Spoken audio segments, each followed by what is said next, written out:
तो इस वीडियो में हम लोग एसएचएम के फेज़ को कम्प्लीटली डिस्ट्रॉय कर देंगे। मतलब इतने अच्छे समझ लेंगे कि हर क्वेश्चन की कभी फिर फेज़ में प्रॉब्लम ही ना हो। ठीक है, तो हमारा एम रहेगा कि 15 से 20 मिनट में एसएचएम का फेज़ का पूरा फील ले लेना और फिर क्वेश्चंस भी कर लेना। ठीक है, जितने भी पॉपुलर प्रॉब्लम्स होते हैं, है ना।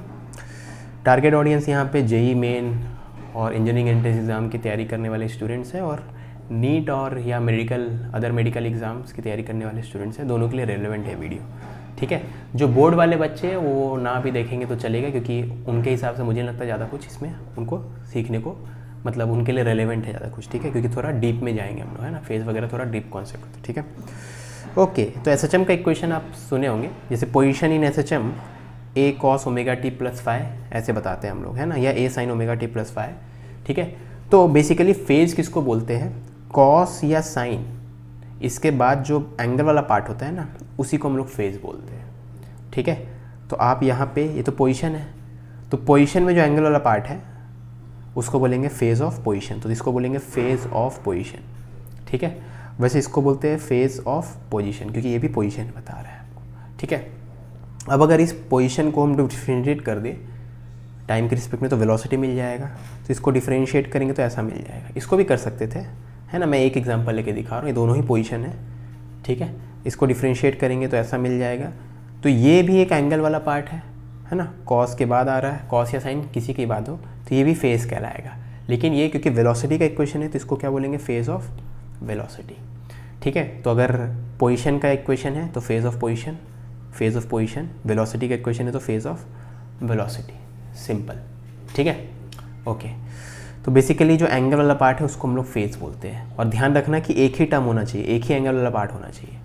ठीक है, तो मतलब अगर आपका इक्वेशन ऐसा रहता A1 कॉस इतना, A2 साइन इतना, तो दो टर्म्स है, तब इसके लिए मैं आपको अभी तो बताया नहीं, आगे बता सकता हूँ, लेकिन अभी के लिए आपको इस पूरे चीज़ से क्या सीखना है, एक ही एंगल वाला पार्ट होना चाहिए, एक ही एंगल वाला पार्ट होना चाहिए, तब उसी को फेस बोल देना आँख मूंद के।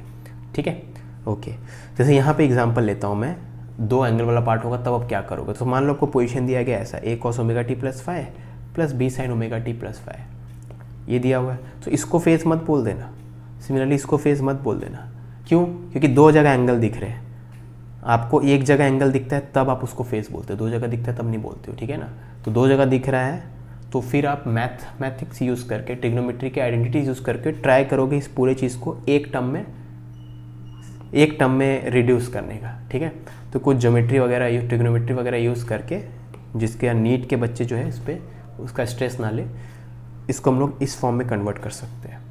ठीक है, तो अगर दोनों एंगल सेम है, एक में कॉस है दूसरे में साइन है, तो इस चीज़ को हम लोग ऐसा लिख सकते हैं, square root of a square plus b square into sine of जो भी एंगल था यहाँ पे वो प्लस अल्फ़ा। ठीक है, ऐसा लिख सकते हैं, और कुछ एक दो आइडेंटिटी यूज़ हुआ है ट्रिग्नोमेट्री का इसको सॉल्व करने के लिए। ठीक है, जहाँ पे कॉस अल्फ़ा का वैल्यू अब इतना होता है ना। अब ये क्यों हुआ इसका मैं रिजल्ट आपको, मतलब रीज़न नहीं बताया हूँ, है ना, उस स्टेप्स में यहाँ पे मिस किया हूँ, वो इंपॉर्टेंट नहीं है इस वीडियो के पॉइंट ऑफ व्यू से। ठीक है, बस ये होता है, अभी के लिए याद कर लो, क्योंकि इसमें कोई मैथ्स रिक्वायर्ड नहीं हो, ट्रिग्नोमेट्री का पार्ट और ये मैथ्स का लेक्चर नहीं है। ठीक है, ओके। अब ये एक टर्म आ गया, एक ही एंगल दिख रहा है यहाँ पे आपको, तो आप बोलोगे भैया ये हो गया फेस। ठीक है, आप इसी से एक और चीज़ भी सीख लो जो कि इस वीडियो का पार्ट नहीं, लेकिन अगर मैं बता रहा हूँ तो इसको ही बता ही देता हूँ। जैसे इसको आप एम्पलीट्यूड नहीं बोलोगे, ना ही इसको बोलोगे, अकेला एक टर्म रहता है तब बोलो, है ना, लेकिन अब यहाँ पे आप इसको एम्पलीट्यूड बोलोगे क्योंकि एक ही टर्म है ना। साइन वाला टर्म का तो मैक्सिमम वैल्यू +1 हो सकता है, और इस पूरे चीज़ का मैक्सिमम वैल्यू को एम्पलीट्यूड बोलते हैं, तो इस चीज़ का मैक्सिमम वैल्यू जब 1 है तभी इस पूरी चीज़ का मैक्सिमम वैल्यू होगा। ठीक है, तो ये हो जाएगा एम्पलीट्यूड, है ना। ठीक है, वो इमटेरियल वो नहीं समझ में आया तो आपके काम का नहीं है, तो कोई टेंशन मतलब इस वीडियो के पॉइंट ऑफ व्यू से। ठीक है ना, तो इस एंगल को आप फेस बोलोगे, तो ध्यान देना जब भी एक ही एंगल दिखेगा उसको फेस बोल दो। ठीक है, चलो अब इस चीज़ का हम लोग, ये तो पूरा मैथ्स हो गया, अब इसको समझते क्यों फेस बोला जाता है एंड सो ऑन, वो सब चीज़ें समझते इसको सर्कुलर मोशन से थोड़ा सर्कुलर मोशन से रिलेट करके। ठीक है ना, तो एक्चुअली में जो फेज़ होता है एसएचएम के इक्वेशंस में, चाहे वो पोजीशन का हो, वेलोसिटी का, एक्सेलरेशन का हो, वो सब कहाँ से आता है वो देख रहे हो, उसको सर्कुलर मोशन से रिलेट करेंगे तब समझ में आएगा। तो ये होता है angular position of corresponding uniform circular motion. अगर पोजीशन की बात करें तो फेज इन एसएचएम, ठीक है, तो it is related to this thing, angular position of ये तो this is related, equal to directly नहीं बोलेंगे क्योंकि पोजीशन का हो सकता है इक्वल टू हो तो वेलोसिटी का नहीं होगा। तो phase in SHM is related to, मतलब पहले जो मैं लिखा तो उतनी बड़ी गलती नहीं थी, लेकिन ठीक है एकदम प्रिसाइज ये phase in SHM is related to this thing, angular position of corresponding uniform circular motion. ठीक है, अब वो समझने के लिए यहाँ पे देखो क्या है।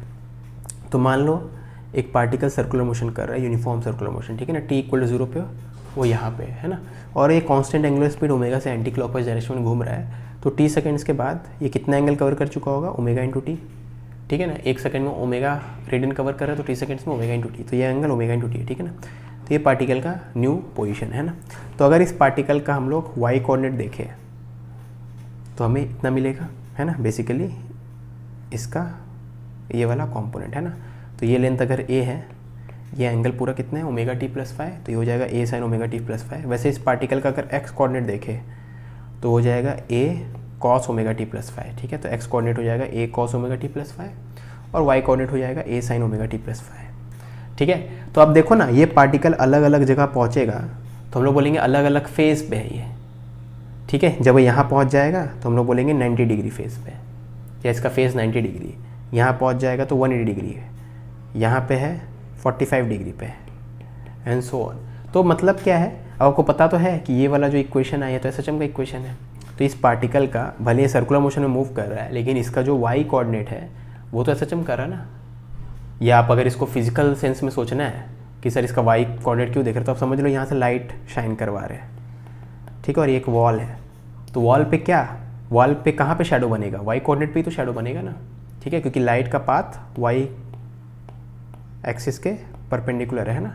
ठीक है, तो लाइट हर जगह गिरेगी वॉल पे, एक्सेप्ट जहाँ पे भी पार्टिकल है उसके वाई कोऑर्डिनेट पे लाइट नहीं गिरेगी। यहाँ पे लाइट नहीं गिरेगी, हर जगह गिरेगी तो शैडो। ठीक है ना, तो शैडो जो एक फिजिकल चीज़ आपको दिखेगा यहाँ पे मूव होता हुआ। ठीक है ना, तो वो जो शैडो कर रहा होगा, क्योंकि उसका इक्वेशन एसएचएम वाला है तो एसएचएम कर रहा होगा। ठीक है, मतलब इसको आप डबल डिफरेंशिएशन करोगे तो एसएचएम का जो कंडीशन होता है acceleration equal to minus omega square into y, वो आ जाएगा। ठीक है, तो बेसिकली वो पॉइंट नहीं है यहाँ पे, पॉइंट ही क्या है कि आपका ये जो पार्टिकल है, तो मतलब हर एक एसएचएम के करस्पॉन्डिंग जो यूनिफॉर्म सर्कुलर मोशन है, वो यूनिफॉर्म सर्कुलर मोशन है पार्टिकल कहाँ पे, उसका जो एंगुलर पोजीशन है वही होता है पार्टिकल का फेस। ठीक है, यह उसी से रिलेटेड होता है जब हम लोग एसएचएम में फेस की बात करते हैं। तो अगर पोजीशन की बात करें तो देखो ये पोजीशन वाला पार्ट है ना, वाई कोऑर्डिनेट में जो वाई कोऑर्डिनेट एक पोजीशन है, उसमें जो एंगल वाला पार्ट आ रहा है एग्जैक्टली वही एंगल, वही एंगुलर पोजीशन पे सर्कुलर मोशन वाला पार्टिकल है ना। तो वही मैं पहले सोच के यहाँ पे लिखा था कि phase in SHM is equal to angular position. ठीक है, लेकिन फिर मैं इसको थोड़ा चेंज कर दिया क्योंकि पूरे तरीके से सही नहीं है, क्योंकि फेज तो हम लोग वेलोसिटी के लिए भी आता है, एक्सेलरेशन के लिए भी आता है। अब सोचेंगे वहाँ पे क्यों आता है। ठीक है, तो बेसिकली फेज वर्ड यूज़ करते हैं साइन ग्राफ्स और कोसाइन ग्राफ्स वाले चीज़ों के लिए, है ना। अब यहाँ पे पार्टिकल जो घूम रहा है, इसका वाई कोऑर्डिनेट ले लो या एक्स कोऑर्डिनेट ले लो, उसका graph as a function of time आप बनाओगे तो क्या आएगा, साइन कर्व आएगा। कोसाइन कर्व को भी साइन कर्व ही बोलते हैं। ठीक है ना, मतलब साइनोसोइडल इन नेचर आएगा। ठीक है, वैसे मैं गलत बोलती है, साइनोसोइडल इन नेचर आएगा ना, साइनोसोइडल नेचर कोसाइन, कॉस का ग्राफ का भी होता है, साइन ग्राफ का भी होता है। ठीक है ना, तो उसमें अलग अलग पॉइंट्स का अलग अलग फेज होता है ना। जैसे यहाँ पे हर point corresponds to different angle या डिफरेंट फेज, मतलब फेज समझ लो एंगल है। तो जब भी आपको एसएचएम में फेज के बारे में बोला जाए ना, तो उस एसएचएम के करस्पॉन्डिंग जो सर्कुलर मोशन होगा, वहाँ पे जो पार्टिकल घूम रहा होगा ना, उसका एंगल से रिलेटेड है चीज़ें, बस ये है। ठीक है, जैसे जैसे एंगल चेंज होता जाएगा फेज भी चेंज होता जाएगा। ठीक है, ओके, यहाँ तक समझ में आ गया। ठीक है, अब ज़्यादा हार्ड नहीं है, एक बार पोजीशन पता है, इसको डिफरेंशिएट करेंगे तो वेलोसिटी आ जाएगा। तो वेलोसिटी का फेज आप देखोगे, साइन किस में बदल जाएगा, कॉस में बदल जाएगा। ठीक है, अब कॉस को अगर साइन में कन्वर्ट करोगे तो π/2 आता है ना। तो हम लोग सिंपली बोलेंगे वेलोसिटी का फेज जो है π/2 ज़्यादा होता है। वैसे एक्सेलरेशन का फेज देखोगे आप, तो एक्सेलरेशन को होता है minus omega square into y होता है। तो माइनस साइन को अगर आप एब्जॉर्ब करवा दोगे, ठीक है, तो बेसिकली यहाँ पे पाई आ जाएगा, है ना, साइन के अंदर एक पाई वाला टर्म आ जाएगा। ठीक है, एक्सेलरेशन वाले इक्वेशन में। ठीक है, क्योंकि sine pi plus this will be minus of वो चीज़, है ना, जो भी है। मैं एग्जैक्ट इक्वल हो वैसा नहीं बता रहा, खाली फेज वाला बात कर रहा हूँ। ठीक है, तो हम लोग बोलते हैं एक्सेलरेशन का फेज पाई ज़्यादा है ना। इसके ऊपर क्वेश्चन अभी करेंगे। ठीक है ना, चलो क्वेश्चन में जंप करते हैं। ठीक है, तो phase difference between displacement and acceleration of A particle in simple harmonic motion. ठीक है, तो कोई भी सिंपल हार्मोनिक मोशन का इक्वेशन ले लो। तो सपोज मैं ले लिया हूँ ए साइन ओमेगा टी प्लस 5, आपको कॉस लेना है तो कॉस ले, उससे फ़र्क नहीं पड़ता। ठीक है ना, ये ले लिया तो इससे वेलोसिटी आ जाएगा ओमेगा ए, या चलो डायरेक्टली एक्सेलरेशन लिखते हैं ना, तो एक्सेलरेशन तो आपको पता है एक्सेलरेशन क्या होता है, माइनस ओमेगा स्क्वायर एक्स, तभी तो सिस्टम कर रहा है, तो माइनस ओमेगा स्क्वायर ए साइन एक्स का वैल्यू कितना है, ए साइन ओमेगा टी प्लस 5, तो उसको पुट कर दो, ठीक है। ओके, अब इस माइनस साइन को मैं जो ऊपर बोल रहा था ना एब्जॉर्ब करवा देंगे अंदर, कैसे, तो ये आपको पता है, इसको omega square A into sine omega T plus 5 plus 180 degree लिख सकते हैं ना, क्योंकि sine theta plus 180 minus sine theta के बराबर होता है, ठीक है। ओमेगा टी प्लस 5 का नाम कुछ थीटा रख दो अभी के लिए, तो ये साइन थीटा था ना यहाँ पे, माइनस साइन थीटा, तो माइनस साइन थीटा क्या होता है, sine of 180 degree plus theta, ठीक है। अब ऐसा क्यों कर रहे हैं, क्योंकि जब भी आपको फेज डिफरेंस निकालना बोला जाए ना, तो आप दो चीज़ें याद रखना, पहला कि जिन दोनों क्वांटिटी के बीच में फेज डिफरेंस निकालना बोला जा रहा है, यहाँ पे बोला गया एक्सेलरेशन और पोजीशन के बीच का फेज डिफरेंस बताना, तो दोनों साइन फंक्शन या दोनों के दोनों कोसाइन फंक्शन होने चाहिए, पहली बात।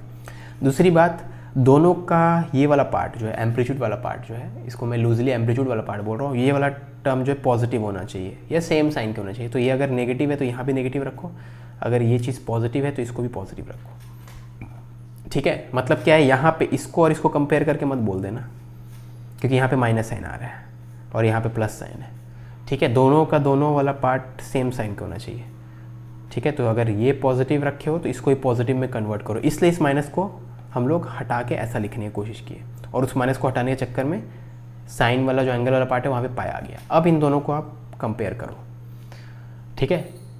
ऐसा रूल बनाया गया है ताकि आप मतलब सबके लिए सेम फेज डिफरेंस है, ये नहीं कि इस क्वेश्चन को आप अगर करोगे अलग तरीके, यहाँ माइनस साइन छोड़ दोगे तो आपके लिए अलग, किसी के लिए अलग फेज आएगा, ठीक है। मतलब ये खाली वो वाली चीज़ नहीं है, इसका तो डीपर लॉजिक मैं आपको नहीं बता रहा हूँ, यहाँ के लिए इस क्वेश्चन को सॉल्व करने के लिए ही इनफ है, ठीक है ना। तो ये आपका फेज डिफरेंस है, तो फेज डिफरेंस मतलब क्या, इसका एंगल वाला पार्ट और इसका एंगल वाला पार्ट का डिफरेंस ले लो, तो ओमेगा टी प्लस 5 तो इसके पास भी है, एक्स्ट्रा टर्म क्या है इसके पास 5 है, तो हम लोग सिंपली बोलते हैं एक्सेलरेशन जो है उसका फेज पोजीशन से ज़्यादा है, फेज मतलब एंगल वाला पार्ट ज़्यादा है, कितना ज़्यादा है, पाई ज़्यादा है, ठीक है। तो वो दो चीज़ निकालना फेज डिफरेंस के लिए, फेज डिफरेंस के लिए दो चीज़ों का ध्यान रखना, क्या क्या, पहला सेम फॉर्म में होना चाहिए इक्वेशन, ठीक है ना, सेम होना चाहिए, मतलब दोनों के दोनों या तो साइन में या दोनों के दोनों कॉस में, इसको बोलते दोनों को सेम फॉर्म में रखना, ठीक है। एक को कॉस में एक को साइन में रखोगे तब फेज डिफरेंस निकालो नहीं, ठीक है। दोनों को साइन में रखो या दोनों को कॉस में रखो, ये पॉइंट नंबर 1। पॉइंट नंबर 2, ठीक है, एम्पलीट्यूड वाला पार्ट दोनों का पॉजिटिव होगा, amplitude part must B positive for both. अब यहाँ पे दिमाग लगा के ओवर स्मार्ट बनने के लिए कमेंट में मत लिख देना कि सर एम्पलीट्यूड तो बाय डेफिनेशन पॉजिटिव होता है, समझ लो मैं क्या बोलना चाहता हूँ, ये वाला पार्ट और ये वाला पार्ट दोनों का सेम साइन का होना चाहिए, ठीक है ना। तो amplitude part must be of same sine, तो इसमें कोई आपको डिफ़िकल्टी ना हो समझने के लिए, इसलिए मैं एम्पलीट्यूड को इसमें लिख दे रहा हूँ ऐसे, ठीक है। मतलब साइन और कॉस के पहले वाला जो टर्म होता है ना वो वाला पार्ट, वो तो सेम साइन का होना चाहिए, ठीक है। इसका मतलब ये है जैसे 2 cos ओमेगा टी प्लस 5 और 2 sin omega T plus 5 dash, इनका फेज डिफरेंस जो है ये आप ये मत बोल देना 5 माइनस 5 डैश, क्यों, क्योंकि यहाँ पे एक कॉस में एक साइन में, ठीक है। ज़रूरी नहीं कि दोनों इक्वल कुछ भी हो सकता है, उससे फ़र्क नहीं पड़ता। एंगल वाला पार्ट डायरेक्टली सब्ट्रैक्ट मत करना, देखना कि दोनों को दोनों या तो दोनों के दोनों कॉस में है, दोनों को दोनों साइन में हो, पहला चीज़, ठीक है, तो ये गलत है।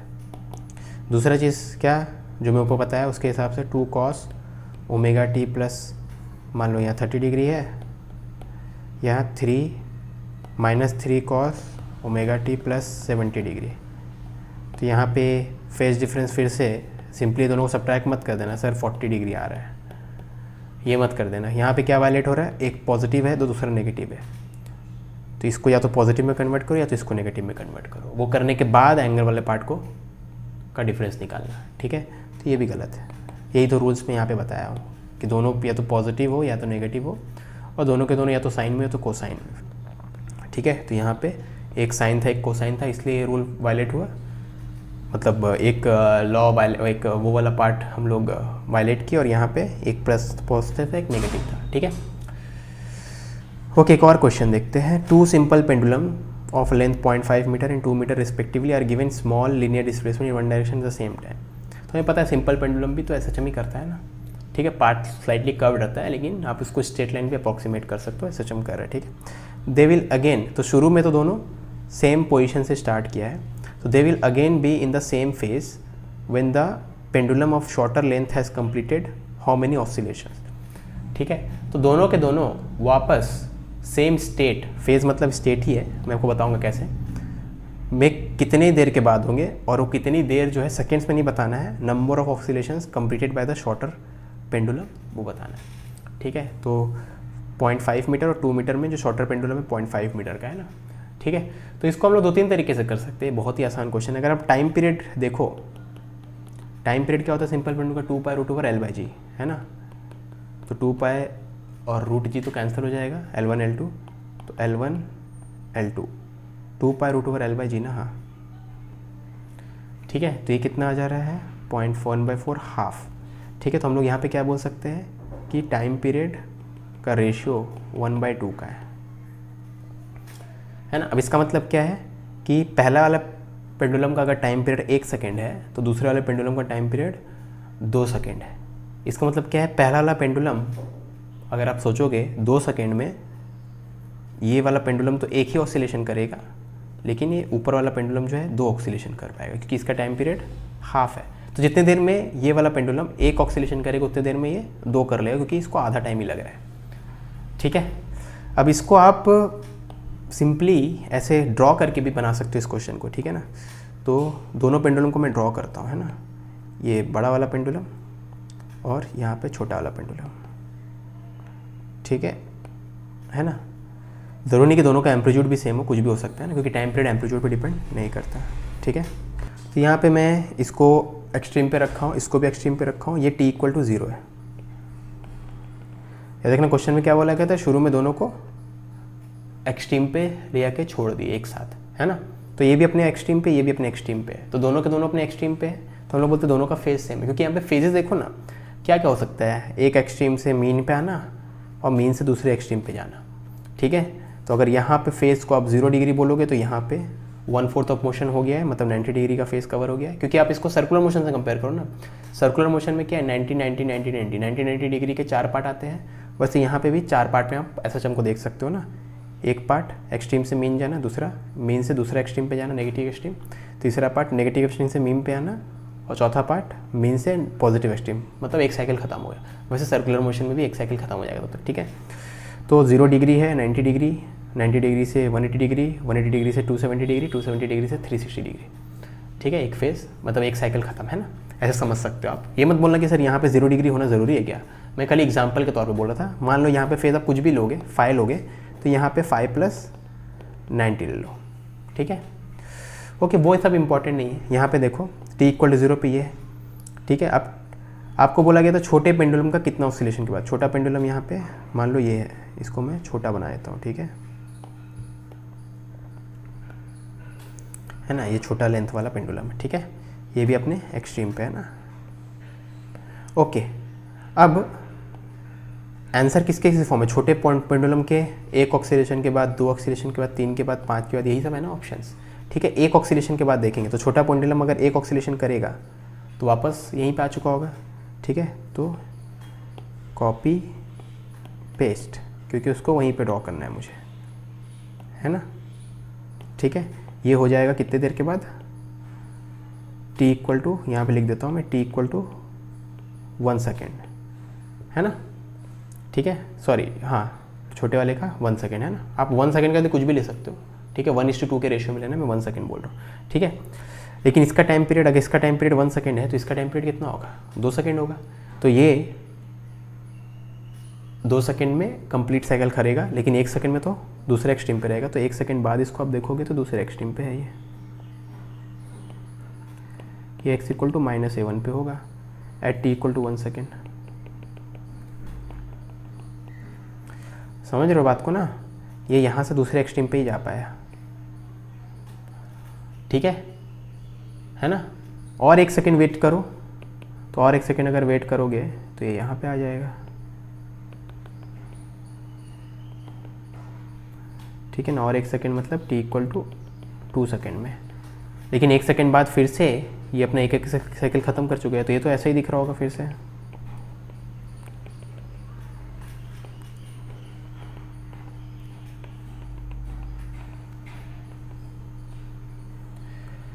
समझ में आई बात? अब देखो दोबारा दोनों का फेज सेम हो गया ना। फेज सेम होने मतलब क्या, दोनों के दोनों सेम टाइम पे, अगर ये वाला एक्सट्रीम पोजीशन पे तो उसी मोमेंट पे दूसरा वाला भी एक्सट्रीम पोजीशन पे होगा, तभी तो बोलेंगे दोनों का फेज सेम है। ठीक है, ग्राफ से भी आप समझ सकते हो फेज को। जैसे ये एक का ग्राफ है, दूसरे का ग्राफ ऐसा है, तो हम लोग बोलते दोनों फेज में है, एक साथ ऊपर उठ रहे, एक साथ मैक्सिमम हाइट पे पहुंच रहे, मैक्सिमम वैल्यू अटेंड करे, एक साथ जीरो पे आ रहे, एक साथ नेगेटिव मैक्सिमम पहुंच रहे, यही सबको बोलते हैं फेज सेम है ना। और इस सबको आप इससे रिलेट कर सकते हो, जो मैं बोला था ना ग्राफ बनाने, तो ये सब जो चीज़ है यहाँ पे, इसको प्लॉट करोगे है ना, तो ये साइनोसॉइडली वेरिंग करेगा ना।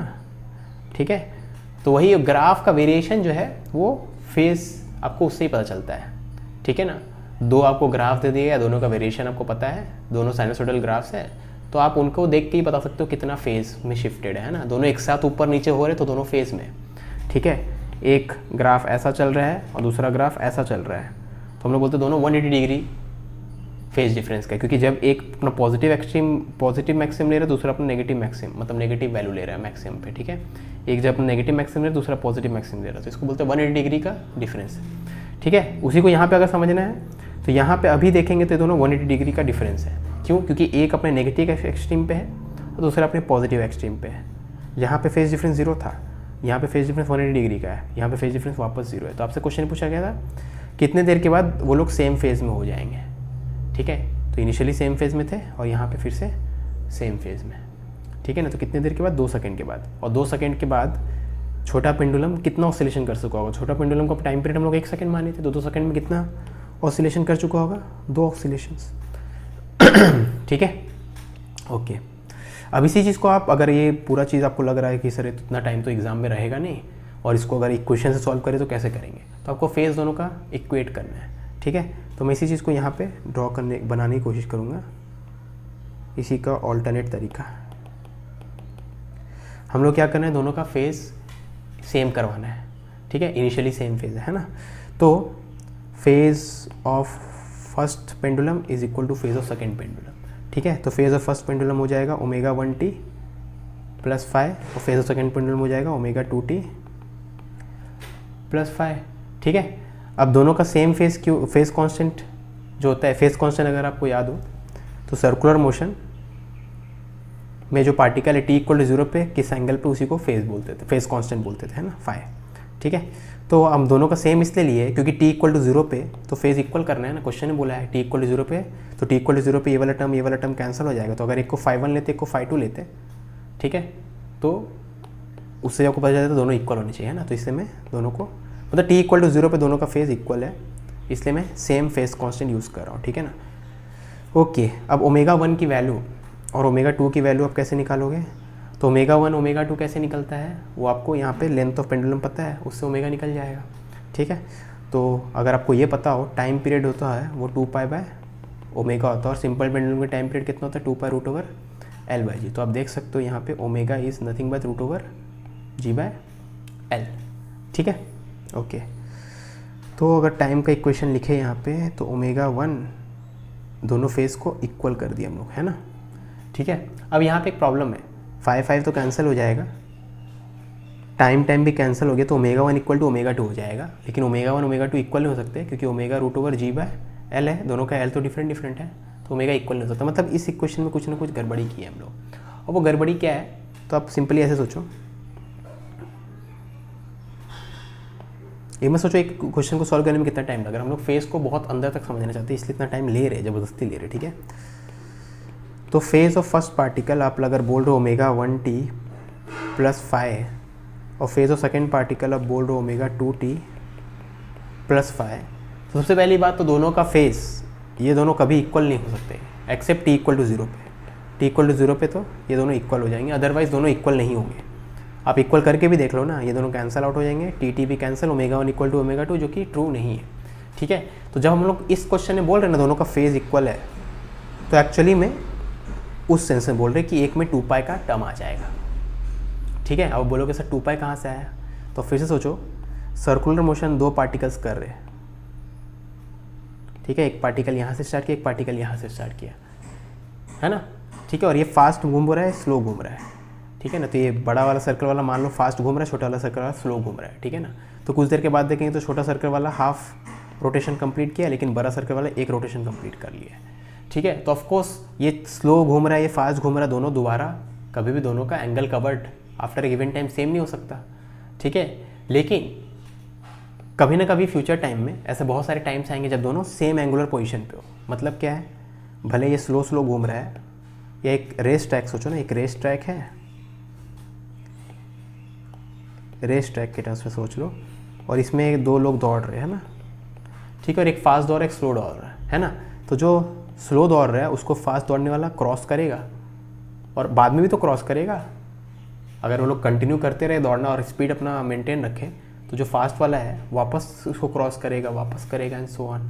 समझ में आ रही बात, ठीक है ना। तो भले दोनों सेम नंबर ऑफ रोटेशंस या सेम नंबर ऑफ रेवोल्यूशंस दोनों कवर नहीं किए, ऑफकोर्स स्लो वाला कम घूम रहा है, फास्ट वाला ज़्यादा घूम रहा है, लेकिन दोनों कभी ना कभी सेम पोजीशन पे होंगे और बहुत बार होंगे, है ना। तो इस क्वेश्चन में पॉसिबल ही नहीं था दोनों का फेज एग्जैक्टली सेम हो। तो ये लोग उस सेंस में बोल रहे होंगे कि दोनों एटलीस्ट सेम इनिशियल सिचुएशन में पहुंच जाए, जो इनिशियल सिचुएशन में शुरू में थे ना वैसा दोबारा सिचुएशन दिखने लगे। अब मैं क्यों बोल रहा हूँ फेज सेम नहीं है, क्योंकि एक साइकिल में कितने का फेज चेंज होता है, 2 पाई का होता है।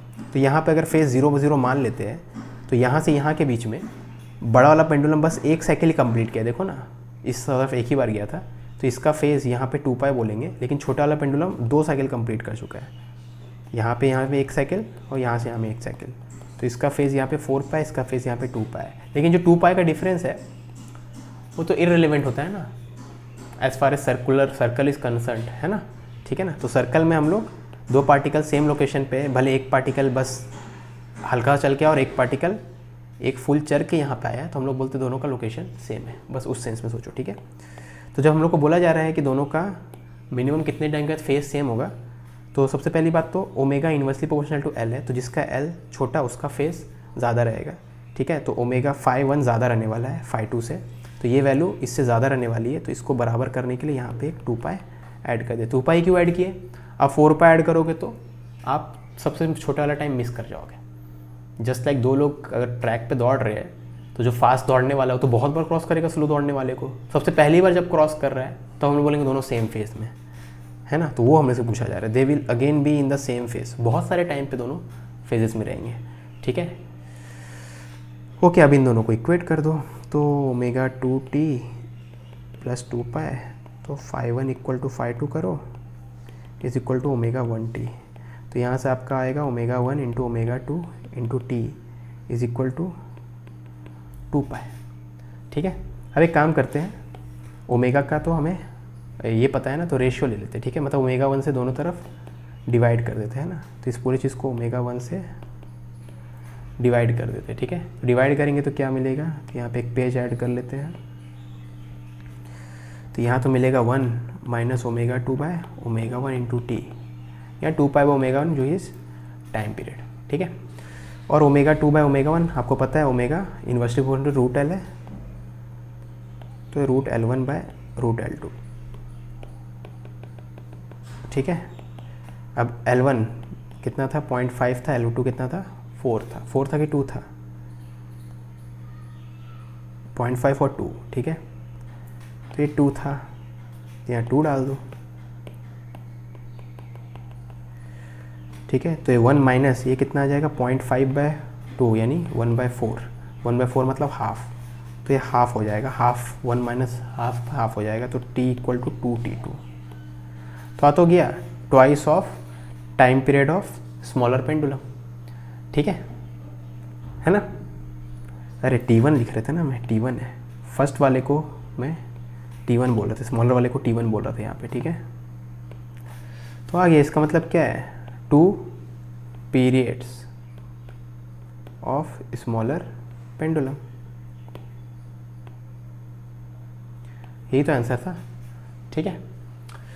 ओके, इसमें बहुत टाइम ले लिया लेकिन वर्थ इट है, क्योंकि आप जितने भी टर्म में सोचा, आप सोचे हो ट्रैक पे 2 लोग दौड़ रहे हैं, एक फास्ट एक स्लो, या ऐसे देख रहे हैं ये फास्ट ऑसिलेट कर रहा है, ये स्लो कर रहा है, ये सब आप कंपेयर कर सकते हो, सब में रिलेशन है, ठीक है, वहाँ पे फेस, सर्कुलर मोशन, यहाँ पे सब रिलेटेड है ना। तो फेस को अगर अच्छे समझ रहे हैं तो इन सब को रिलेट करो, ठीक है। दो एसएचएम्स हैं, एक ये और एक ये, दोनों का फेस डिफरेंस पूछा गया है, ठीक है भैया। अब यहाँ पे क्या है, दोनों के दोनों का एम्पलीट्यूड वाला पार्ट तो पॉजिटिव है, ए और बी, ठीक है, हम लोग अज्यूम कर ले रहे, लेकिन ये वाला पार्ट, एक का साइन एक का कॉस है, तो हम लोग क्या करेंगे, कॉस को साइन में कन्वर्ट करेंगे, साइन को कॉस में। मैं प्रेफर करता हूँ कॉस को साइन में कन्वर्ट करना, ठीक है। तो कॉस को साइन में कैसे कन्वर्ट करते हैं, sine π/2 plus theta is equal to cos theta, आपको पता है ना। तो ये रिलेशन यूज़ कर लो, बायो वाले रटले से, sine π/2 plus theta is equal to cos theta, ठीक है।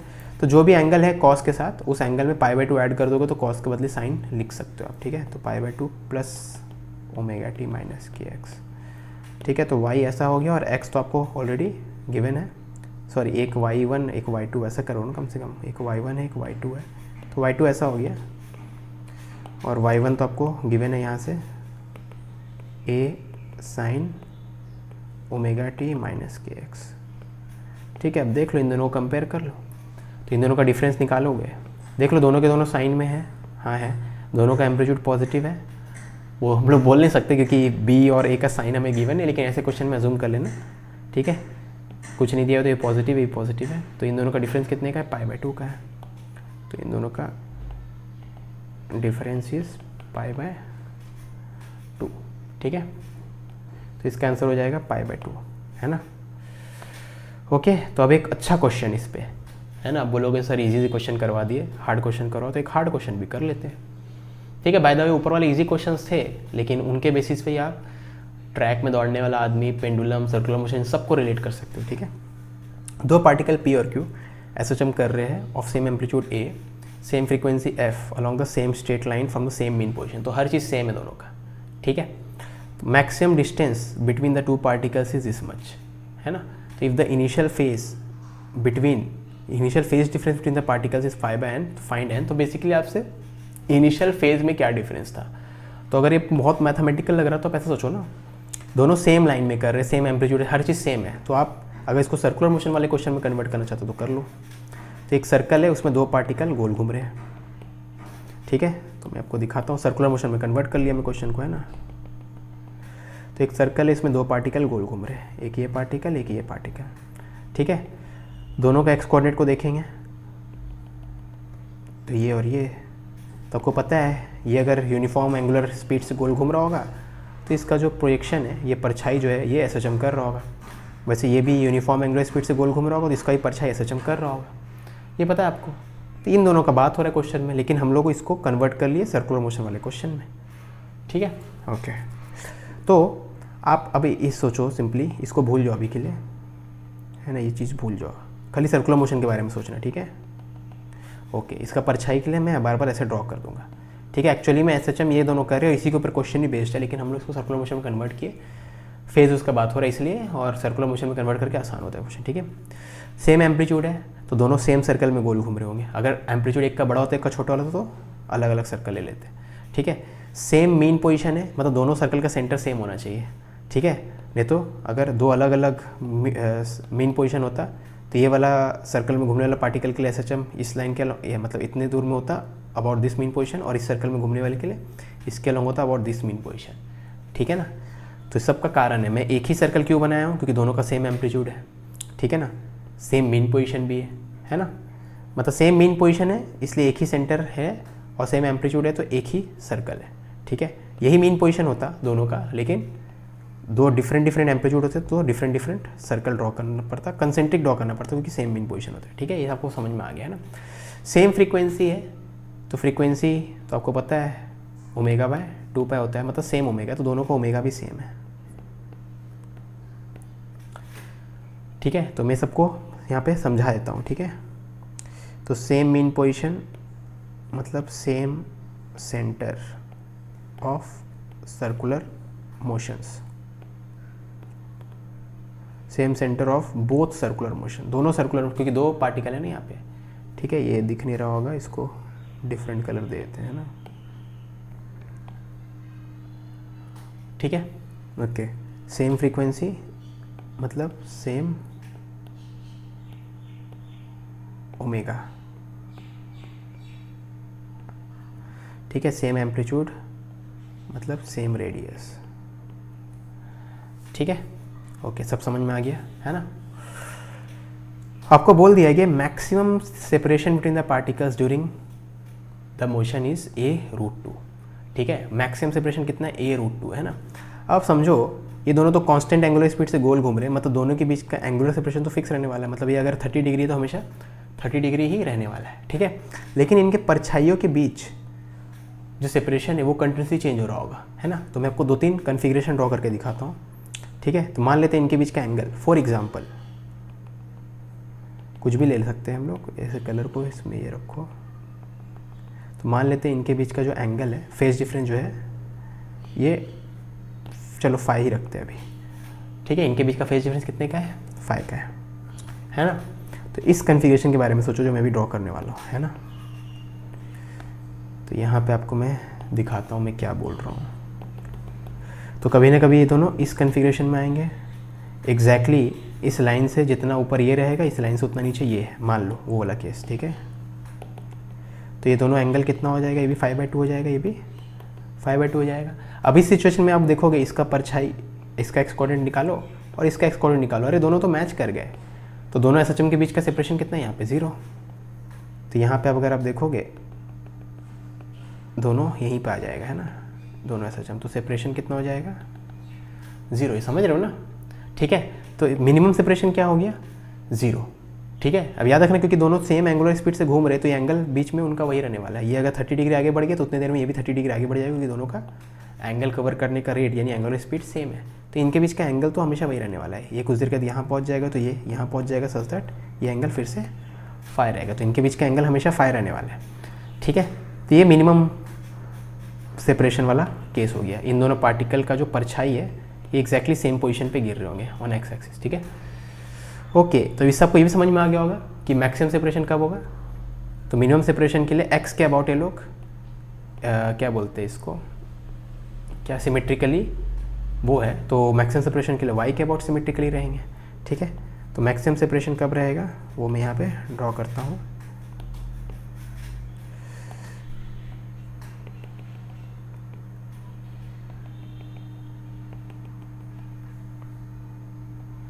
ठीक है, ये दोनों एंगल इक्वल होंगे, मतलब y कहता अगर इक्वल एंगल पे रहेगा उस समय इसका परछाई, इस वाले सर्कुलर मोशन का परछाई और इस वाले सर्कुलर मोशन का परछाई, इनके बीच का सेपरेशन जो होगा मैक्सिमम रहेगा।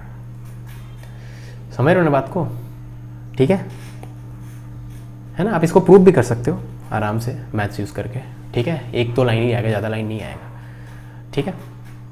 तो बस, तो ये मैक्सिमम सेपरेशन कितना आपको बोला गया था, a√2, यानी ये लेंथ कितना है, a√2, और a है रेडियस ऑफ सर्कल, क्वेश्चन में बोल दिया गया है ना, एम्पलीट्यूड a है, तो रेडियस ऑफ सर्कल कितना था, a था, ठीक है। तो अगर ये a√2 है तो ये वाला पार्ट तो a√2 का आधा होगा, यानी a/√2 है, यानी ये a/√2 है, ठीक है। तो ये वाला भाग a/√2 है। अब ये a है, ये भाग a√2 है, इसका मतलब ये एंगल कितना होगा, 45, क्योंकि cos 45 1/√2 होता है, ठीक है। इसका मतलब ये एंगल हो गया 45। इसका मतलब ये एंगल भी कितना होगा, 45, क्योंकि x एक्सिस और y एक्सिस के बीच का टोटल एंगल 90 होता है। तो अगर ये 45 है तो ये बचा हुआ 45 होगा। तो 5/2 कितना हो गया, 45, ठीक है। तो 5 का वैल्यू कितना हो गया, 90। तो आपसे क्या बोला गया था, 5 का वैल्यू क्या है, π/n। तो ये लोग रेडियन में बोल रहा है, तो मैं रेडियन में लिखूँ तो 90 डिग्री रेडियन में कितना हो जाएगा, π/4 रेडियन। तो क्वेश्चन के हिसाब से ये था π/n रेडियन। तो n का वैल्यू क्या हो जाएगा, n का वैल्यू हो जाएगा 4। बन गया क्वेश्चन। तो आई होप ये लेक्चर आपको समझ में आया होगा। नहीं समझ में आया तो फिर से देख लो, ठीक है। पॉज करके देखो, इंगेज करते हुए देखो, जो मैं बोल रहा हूँ उसके बारे में सोचो, लिखो, वो सब करो। और इस टाइप के लेक्चर्स और देखने के लिए डिस्क्रिप्शन चेक करो या इस प्लेलिस्ट को चेक करो। आप कुछ भूल रहे हो। ईमानदारी से बताना, करना है नहीं करना, करना है तो करो ना भाई, क्यों नहीं कर रहे।